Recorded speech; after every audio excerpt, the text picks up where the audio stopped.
નમસ્કાર મિત્રો, આજે આપણે ગરુડ પુરાણમાં વર્ણવાયેલા એક અત્યંત રહસ્યમય વિષય વિશે જાણીશું। જીવાત્મા માતાના ગર્ભમાં કેવી રીતે પ્રવેશ કરે છે।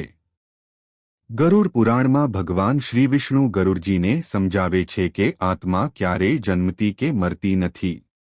જન્મ અને મૃત્યુ તો માત્ર શરીરના હોય છે। જીવાત્મા પોતાના કર્મો અનુસાર એક શરીર છોડીને બીજું શરીર ધારણ કરે છે। જ્યારે મનુષ્યનું મૃત્યુ થાય છે ત્યારે જીવાત્મા પોતાના કર્મોના આધારે યમલોકની યાત્રા કરે છે।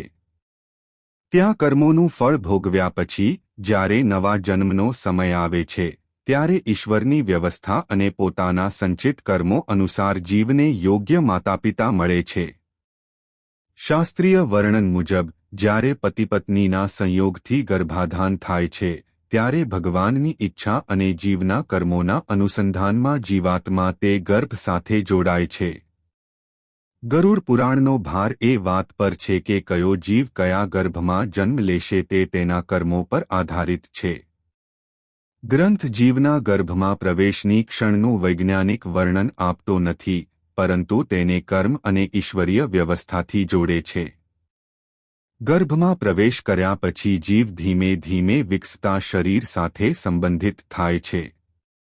અન્ય હિન્દુ શાસ્ત્રો, ખાસ કરીને શ્રીમદ ભાગવત મહાપુરાણ સ્કંધ 3 માં ગર્ભસ્થ જીવનું વધુ વિગતવાર વર્ણન મળે છે। તેમાં જણાવાયું છે કે ગર્ભમાં જીવ પોતાના ભૂતકાળના કર્મોને યાદ કરીને ભગવાનને પ્રાર્થના કરે છે કે હે પ્રભુ, આ જન્મમાં હું ધર્મના માર્ગે ચાલીશ। પરંતુ જન્મ પછી ભગવાનની માયાના પ્રભાવથી તે પૂર્વજન્મની યાદ ભૂલી જાય છે અને ફરીથી સંસારના કર્મચક્રમાં પ્રવેશ કરે છે। જીવન માટેનો સંદેશ।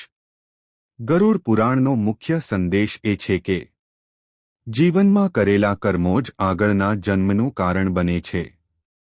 આત્મા અમર છે, શરીર નાશવાન છે। સારા કર્મ, ભક્તિ, દયા અને સત્ય જીવનને શ્રેષ્ઠ બનાવે છે। દરેક જન્મ આત્માના આધ્યાત્મિક વિકાસ માટેની નવી તક છે। મહત્વપૂર્ણ નોંધ: ગરુડ પુરાણમાં ગર્ભ પ્રવેશનું વર્ણન આધ્યાત્મિક અને ધાર્મિક દૃષ્ટિકોણથી કરવામાં આવ્યું છે।